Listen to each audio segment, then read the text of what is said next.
was the reopening, and today's show is a little bit different in the sense that on looking at obviously a lot of that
And good day, and welcome to another edition of Ocean Freight TV. I'm your host, Steve Ferreira, and I'm CEO of Ocean Audit. Of course, as you know, a global ocean and logistics refund consultancy based here in Miami, Florida.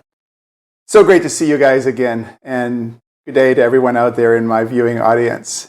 I was listening to some communications on LinkedIn amongst a bunch of fellow influencers on what this market's all about. And this title of today's show is interesting. This feels different. And it's really cool because I didn't put together this slide until after I had spoken to some of these other folks. For example, a good friend of mine, Blythe from Levy, and Blythe's been commenting pretty regularly that this market just feels different. There's just something weird or off about this market. And I agree. I look for the unique approaches to bring my audience here at Ocean Freight TV. And of course, I'm CEO of Ocean Audit.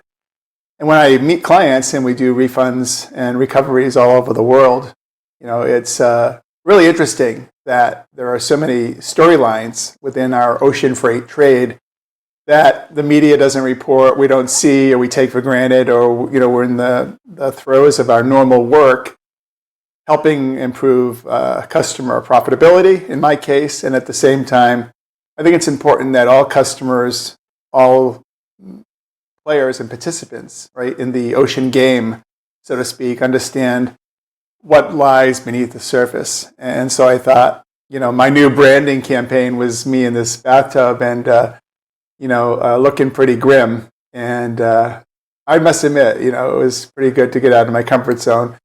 But at the same time, when we start looking at why this market's different, we have to look for a lot of underlying reasons. There are some reasons that will surprise you and some that won't.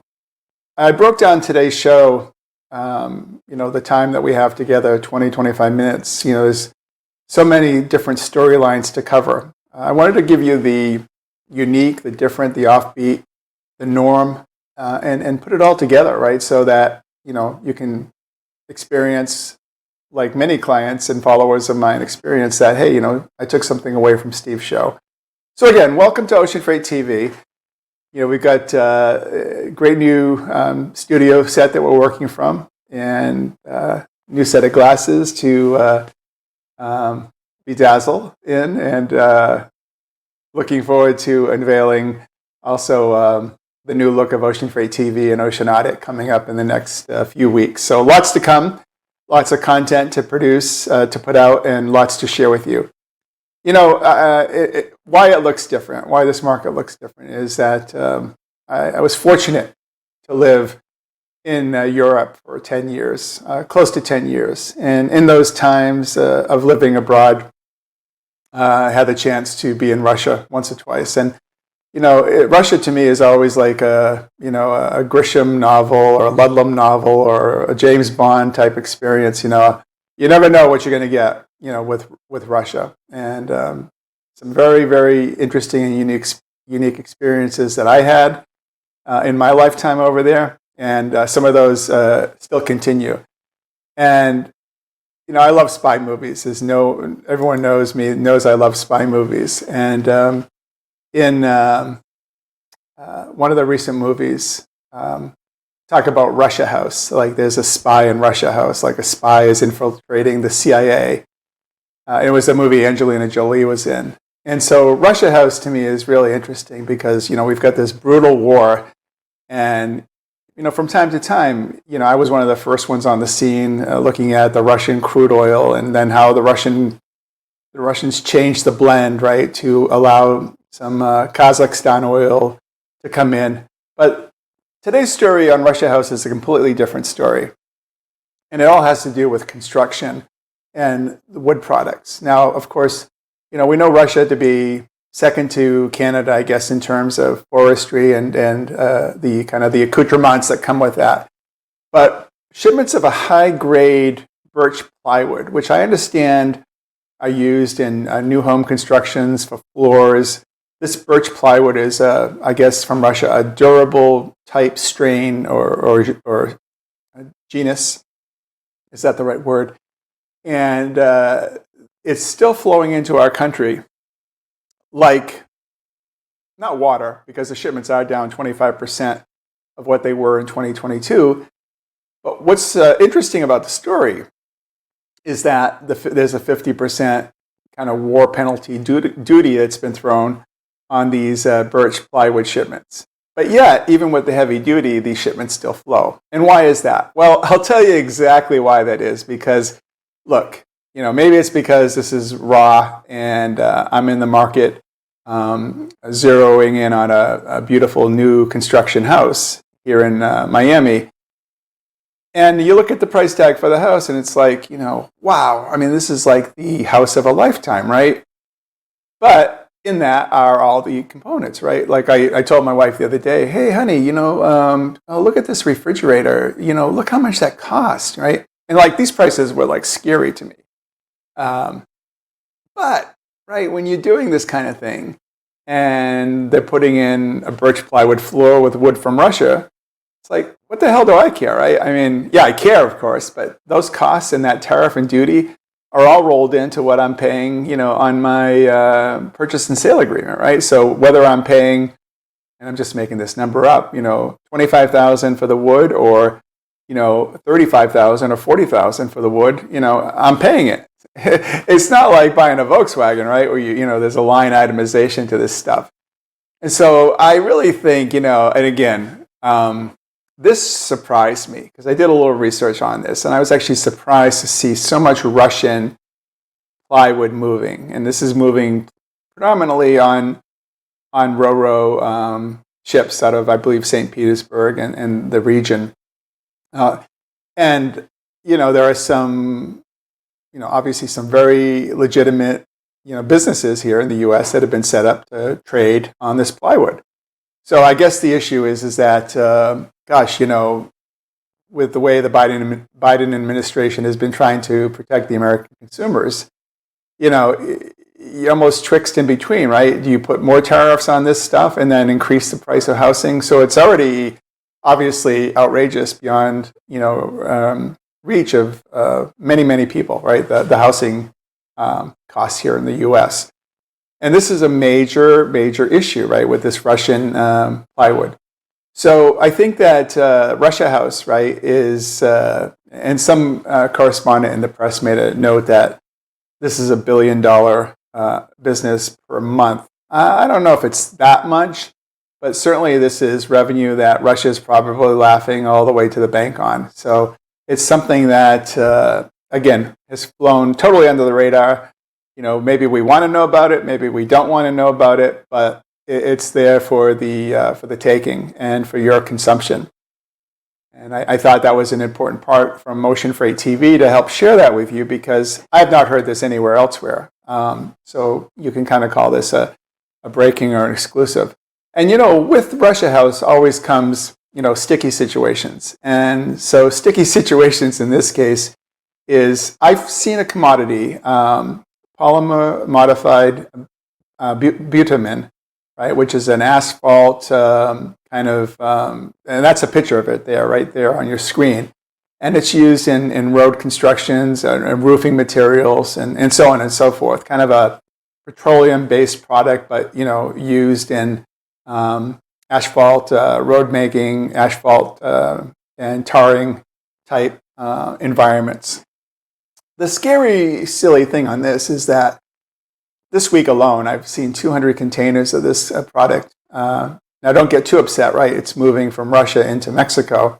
But yeah, it's moving through a U.S. port because I'm able to have visibility on this shipment only because it was transshipped in a U.S. port. Otherwise, I wouldn't see the visibility. But it's interesting that I've never seen this product ever move from Russia to Mexico before, right? So Russia is finding ways to get, first thing that comes to my mind is exotic products. Now, I wouldn't call bitumen an exotic product, but Russia is finding new markets and deriving income from that market.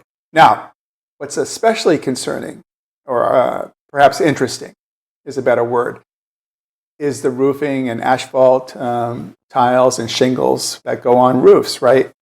So I believe that Mexico is probably a pretty good producer of tile shingles, roof shingles. And I don't know if that's a product of Mexico and that's coming into the U.S., but it's made with a component from Russia. So we have that issue to contend with as well. We're a third country commodity.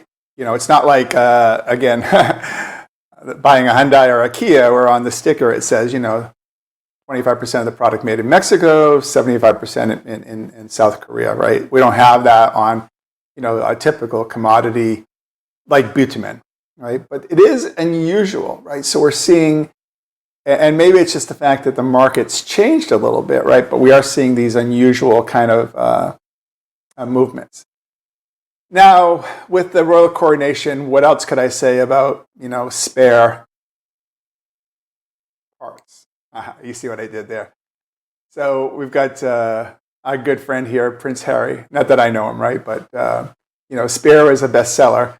And what seems to be a bestseller is spare parts, spare auto parts, that is. And what I found in this marketplace is that spare auto parts, relative to the overall markets, are surging, right? Look at Toyota year-to-date versus, say, 2022 of the same period. Basically, Toyota has imported the same amount of containers in January to May 23 as they did January to May 22. For example, the overall market, when you include after-products manufacturers, aftermarket manufacturers, retail stores that have auto parts, basically that market is pretty even, 23 versus 22. And, everyone said, hey, 23 sucks. But this market is pretty hot. Hyundai America, the automaker, into Alabama for their Alabama plant, had 95 containers on one CMA ship alone this week. It's an amazing quantity, and almost, I believe, that takes the shipment of the week, right, in terms of the most amount of containers on a single bill of lading. So auto parts, spare auto parts, as they may be described in the manifest, are big business today in the Americas. The one thing I see is, obviously, with the price of cars increasing and the economy kind of flatlining, this is this is really interesting, right? You know how in COVID times, people didn't buy the new cars because they wanted to fix up their own, and you had no cars to buy. Now you have cars to buy, but people don't have the money. So it's really interesting how I believe, in my estimation as an ocean freight expert, the spare part manufacturers, auto part manufacturers, brake rotors, all that good stuff. Shout out to my good client over Jack Conahan over at AutoZone. These companies are doing great things, and the stock prices are, showing the great results that these companies are having with their consumers and in the market in general.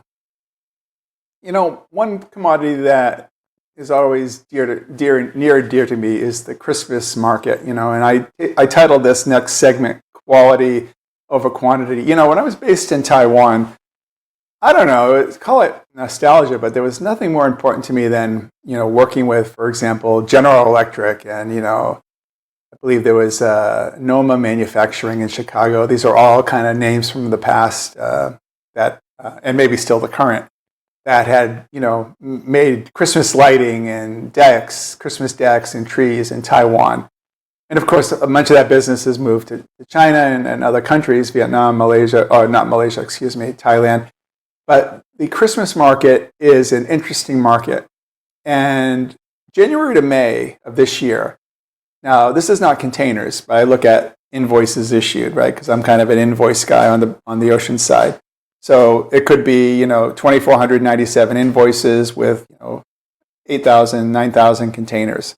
I don't want to talk about the containers right now. But let's just talk about raw invoices, how many invoices were issued. Right? I think that's important. Another important way to look at this. 2,497 invoices versus 6,000 plus last year. Now, this rings out to me clearly. And again, I've got some great clients out there that are in the Christmas markets, and they could address this better. And I hope you will comment on LinkedIn on your perceptions on this. But I believe that, this could be a major functional area of the charter era that we went through. If you recall a lot of the charters, right, we were having, so many charters that would have the Christmas decorations, and, everyone didn't want to get caught short, right? Home Depot did it. Many other retailers did it. And, we saw a huge uptick on Christmas trees and Christmas decorations on the charter ships, paying a pretty penny, right? And so I think that, again, I wrote a book, Navigating B2B, on, how to kind of work the magic between companies. And I think that the other opportunity here is maybe as navigating B2C. How will the Christmas tree manufacturers navigate Q3? Will a late surge of Q3 trees and decorations help offset some of the losses that we've seen year to date? Now, in fairness and in defense of the industry, this is not normally the time where you'd see Christmas items moving. However, I believe we had a little bit of a hangover effect on the inventory from last year, and that may be, and I'm going to go on a limb and say that's probably one of the salient issues in terms of being over inventoried. And certainly it doesn't help when you see, a retail like Bed Bath & Beyond have their filing, and I believe one of their subsidiaries, either the Christmas store or Christmas tree store. Pardon me if I don't have that right. So I think that you look at the participants in this market, we always see, these decorations go up earlier and earlier at the retail level. Let's see how it will impact Americans' spending habits and discretionary spending habits in 2023, or will we kind of flatline through the rest of the year and not see that market surge? And that market is, in my opinion, that Christmas market is, one of the top 10 or 15 items that, I would typically look for to call the ball on a seasonal surge, right? Be it a true peak. And I would expect to see that component, as well as, again, like backpacks and school supplies and whatnot. And of course, your typical LCD TVs, right? As you start to see more on the Black Friday side, but slowly moving to the Christmas side. And as you start to talk about retail, it's kind of like, you talk about Halloween, and to me, it's like, it's the Monster Mash, right? And, the Monster Mash is no joke here, but it's because I found a new importer that struck my fancy, and it's not a plug for them. I don't know them at all. I just found out about them this morning in my research, because I wanted to see what kind of influence ChatGPT or artificial intelligence had on the ocean freight markets. And I can tell you that this is the first ocean import I've seen that features a type of artificial intelligence. And what this is a company called MashGen. I believe it's a Chinese company with, don't get me wrong, I want to say offices in Las Vegas. But they've invented a new type of self-checkout, right? I'm a big fan of CVS, great client of mine, and I go to CVS, and there'll be a long line, so I'll go into CVS and I'll scan my my Coca-Cola or whatever it is I'm buying, and it's just like what you do at the Home Depot, right? You barcode it and blah blah blah. You do that, but this is a whole new type of artificial intelligence where you don't scan a barcode, you put the items on kind of a platform, right? Looks like a scale, whatever you want to call it, and you just line them up. You have your aspirin, your Coca-Cola, the bag of cookies, right, and the pet supplies. Just put them into one batch, and this Mashgin scanner scans them. No barcode, no scanner needed, right? It photos them and it evolves. And we're starting to see these machines being imported in from China. The first time I've seen this, and it looks fascinating. So might be a good feature story for the media to pick up on the fact that this product's coming in featuring this artificial intelligence. I think it's really cool. It kind of reminds me of the days when I was doing some work for the Wall Street Journal or Business Insider, and we were talking about Lyft or Lime or these portable scooters, these electric scooters that were moving, or even the heady days of autonomous vehicles, when we started to see, and right now, like I'm on the scope right now to see, when are we going to see the first forebearing of Apple's, autonomous vehicle? Will they let a footprint out that tells us that something is coming, that is a new product for them? So like this Mashgin scanner, this is a very interesting new product for me to see. And again, I don't know how this compares, for example, with some of the Amazon store technology on Amazon Go. But to me, it's a very exciting development, especially as you look towards a more efficient way to utilize AI. But at the same time, how does this impact retail labor forces, since cashiers and checkout hierarchies are always a big part of the job and employment situation in our country. So it remains to be seen how that's looking. I have to tell you guys, right? So there's nothing better. That was my experience in 2 years or two seasons of doing shows for FreightWaves, and I love the guys over there, and great content you guys are putting out. Hey everyone, hey Craig, and I love your FreightWaves, and I'm so glad that I'm doing my own shows and being able to monetize my shows in the way that I want. And I have a small little kind of ad hoc aside that I like to add in terms of why this story demands a little bit more color, right? So FreightWaves just came out a few days ago and said a second half freight rebound increasingly unlikely, based on their product called Sonar, which imagines or looks at bookings as opposed to landed product, right? Which again, apples to oranges, but and you can debate that till the cows come home in terms of which one is the most efficient. So they looked at 2019 when they kind of made this comparison, versus 2023. And, while I won't deny the fact that, the markets are down, I think we have to look at this differently, right? So, okay, let's take a look at 2019 levels versus 2023. So, for example, Amazon Logistics in January to May 2019 had 3,487 containers. In January to May 2023, they have 44,000 containers. Vietnam has had 177,000 shipments in 2019 in January to May versus 260,000 here in January to May 2023.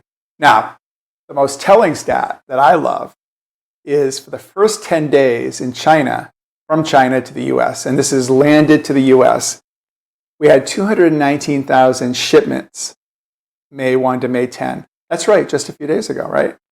And the same period in 2019, we had 198,000. So we're actually seeing an improvement and an increase, right? Now, this is China. I'm not going to, take my whole show and cut through every country, the Sudan, Australia, Italy. Okay, I get it, right? But I think it's really important, like in my audits, right? If somebody says, well, Steve, we have 20 vendors. Okay. Let's look at the top 6, because the top 6, make up 80% of your volume. And it's similar to that in the ocean-borne trades, right? Where's your 800-pound heavyweights, right? And China is certainly one of them. The fact that China is recovered, this may be the biggest story of today's episode on Ocean Freight TV. I think that we need to freeze this and lock this in. And now this, I would say, does fly directly in the face that a second half freight rebound is increasingly unlikely. I think it's absolutely likely. And it may well be, right, that some of those commodities that were low, like Christmas trees and decorations, some of those commodities that were somewhat flat, but in a good way, auto parts, start to soar and surge. And we do have a true peak season. I think that's the relevant part of this story. And it has there's a lot of legs to support that.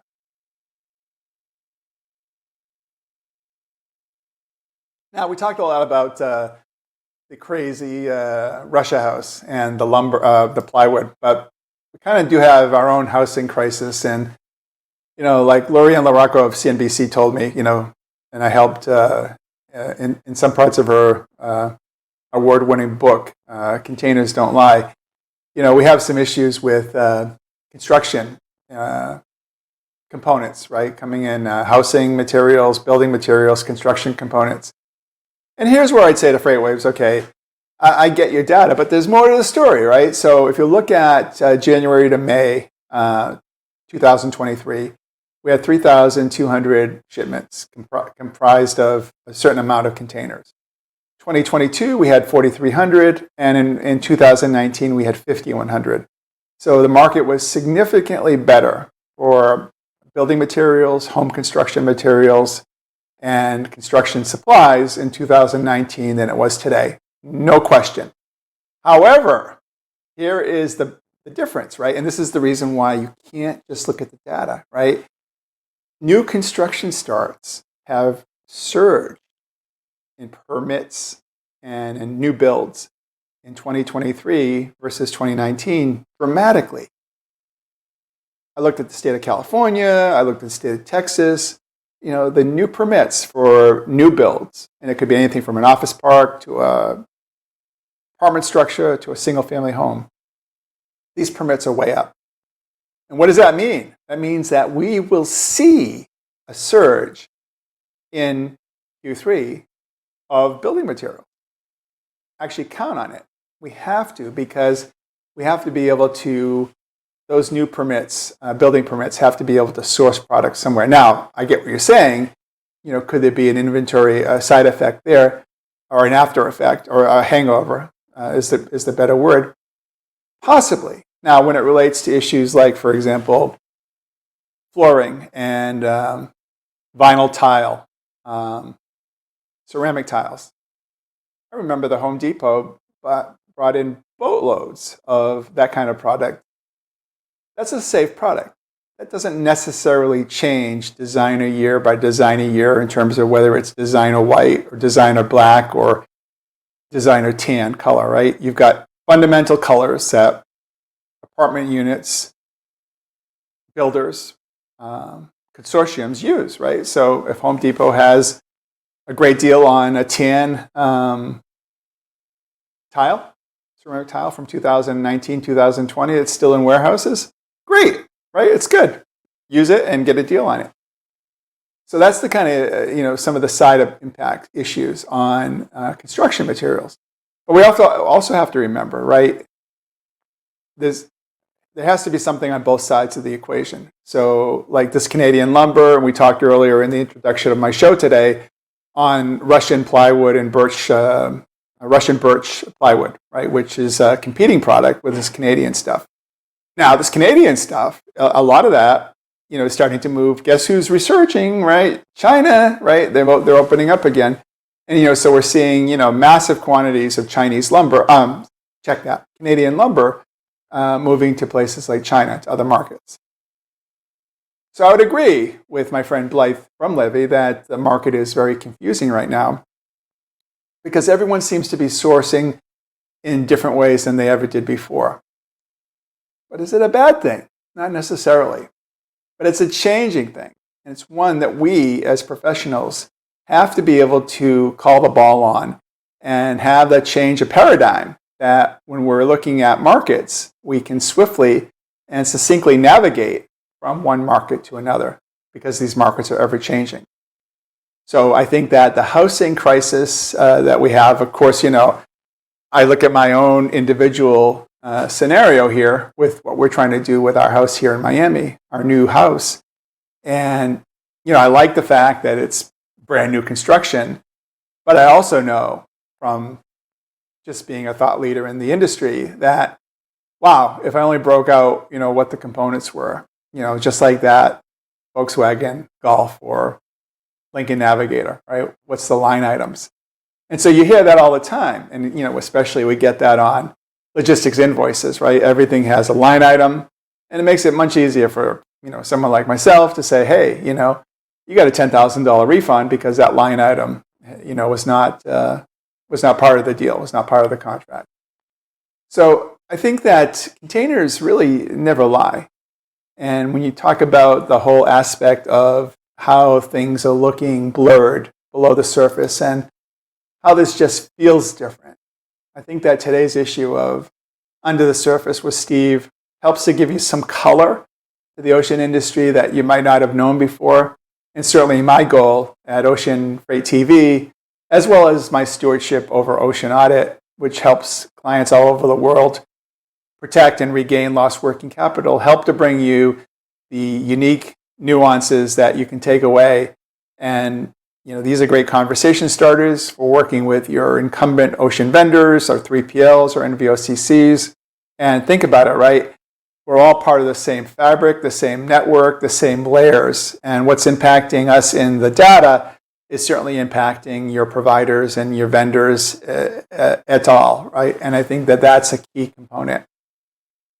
So I hope you enjoyed today's show. And next week, we'll bring you another interesting and dynamic edition at Ocean Freight TV. Until we meet again, have a great weekend. I'm Steve Ferreira, CEO of Ocean Freight TV and Ocean Audit, signing off. We'll see you soon. Thank you again.